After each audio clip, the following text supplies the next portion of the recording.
O mês de setembro é usado para diversas campanhas, entre elas a de doação de órgãos. Infelizmente, ainda são muitos os mitos e crenças que impedem que vidas possam ser salvas. Quem vem conversar com a gente sobre esse assunto é o médico Eduardo Bersani Amado, que é especialista em nefrologia, né, que é quem cuida dos rins.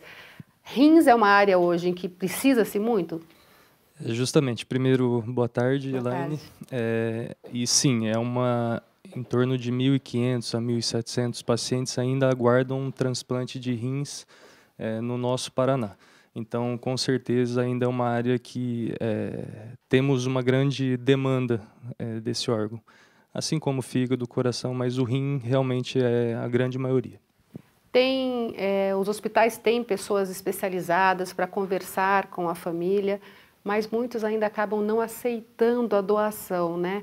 O que acontece? São essas crenças que impedem? Por que normalmente não fazem a doação de órgãos? É justamente isso. Então, no nosso meio, o grande motivo de recusa pela família esses mitos que se criam e a falta de informação.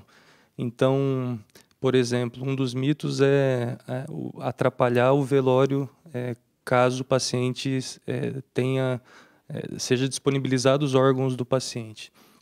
Então a gente sabe que não tem nenhuma alteração no velório, inclusive a urna não precisa ser lacrada, ela é aberta como um velório natural.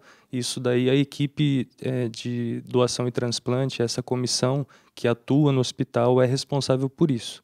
Então essa comissão, que é formada basicamente por enfermeiros, em alguns hospitais médicos também, mas basicamente enfermeiros, eles têm todo um treinamento para justamente abordar a família. Para isso existem cursos, porque é uma hora muito delicada de se abordar os familiares com relação à doação, que os familiares estão muito sensibilizados, muito fragilizados.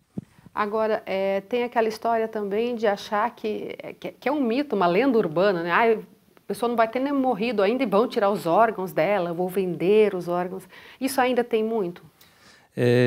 Menos do que outras má informações, mas ainda tem sim. Então, gente que ainda desconfia que o paciente possa estar vivo e a instituição ou, enfim, os médicos estejam querendo doar o órgão porque estão vendendo, mas isso realmente não tem nada nesse sentido, nunca foi comprovado nada nesse sentido. É um sistema muito sério e, inclusive, é um dos orgulhos do Brasil frente ao mundo.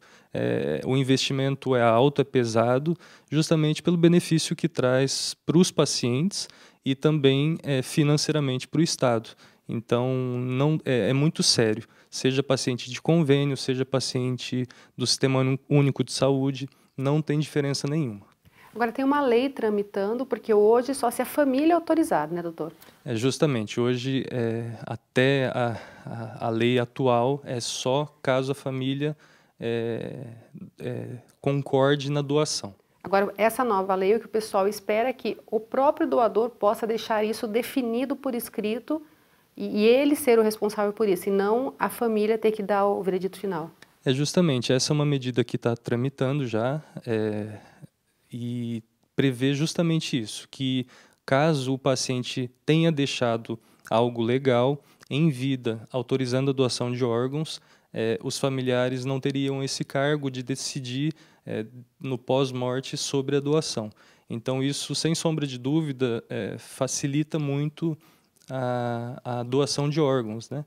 Mas, é claro, até o momento isso não acontece. Então, vale ressaltar para todo mundo que está assistindo que falar para os familiares que é um doador de órgão ainda é a medida mais eficaz para beneficiar outros pacientes. O senhor acredita que muitas vezes, mesmo a pessoa querendo, às vezes a família fica meio assim de fazer a doação quando chega a hora? Com certeza, sim. A gente que acompanha, a gente vê que é uma hora muito difícil para a família. E mesmo profissionais tão bem treinados quanto esses enfermeiros que compõem a CIDOT dos hospitais, que é essa comissão responsável por abordar os familiares, eles têm muita dificuldade porque às vezes o familiar não quer nem ouvir, porque ele está muito fragilizado, é um ente querido que acabou de falecer.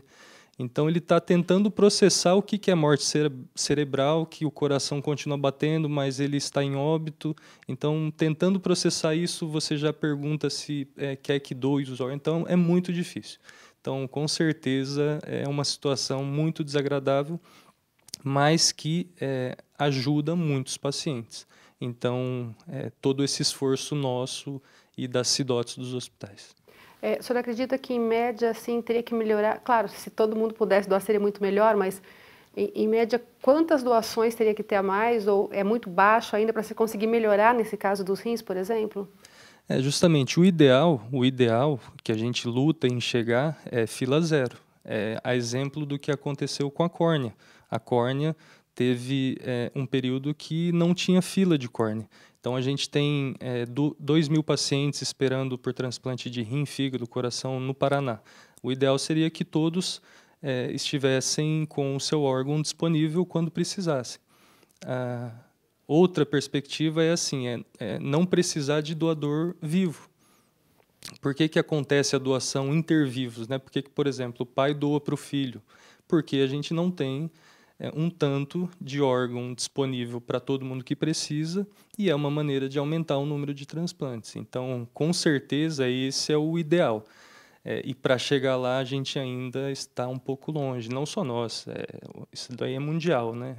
É difícil. O Brasil ainda está evoluindo muito bem, especialmente o Paraná. O Paraná teve uma crescente muito alta recentemente, com incentivo nessa área, mas ainda está longe do ideal. O senhor acredita que são necessários mais trabalhos de conscientização ou melhor preparo das pessoas?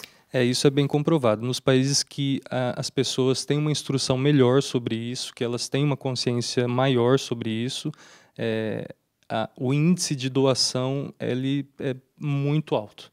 Então, e a gente vê isso, por exemplo, em setembro, que é o mês da doação de órgãos, e por isso é tão importante a gente divulgar isso, e vocês estão de parabéns, porque a gente vê no dia a dia um aumento no número de transplantes por falar isso na imprensa.